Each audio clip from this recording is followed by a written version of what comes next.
Ова е тажната слика за катастрофалната состојба и тешките последици од ширењето на болеста јазлеста кожа во Македонија.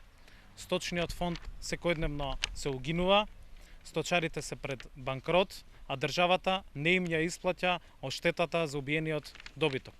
Фамозните 250.000 вакцини повеќе од 3 месеци доцнат во државата.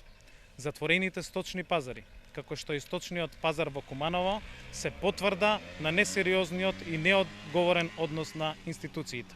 Токму затворените сточни пазари се потврда на нестручноста и на неодговорноста на кадрите на ВМРО ДПМН кои што ги водат Агенцијата за храна и ветеринарство и Министерството за земјоделство, шумарство и водостопанство.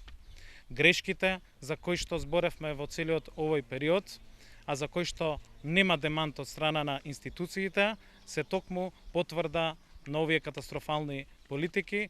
Токму грешките кои што ги направија институциите ќе доведат до преполнување на добиточниот фонд и ќе ја срамнат млечната и месната индустрија во државата. Како за пример, во соседна Србија, каде што болеста се појави 2 месеци подоцна од Македонија, заради доцнење на вакцината од само неколку дена и заради неинформирање на јавноста, владата на итна седница веднаш го разреши директорот на Српската агенција за ветеринарство. Колку за споредба, во Србија оштетите на сточарите им се исплаќаат само за 2 дена, се со цел веднаш да се обнови сточниот фонд во државата. Токму затоа одговорност за криминалните политики, одговорност за ваквото однесување на институциите мора да има.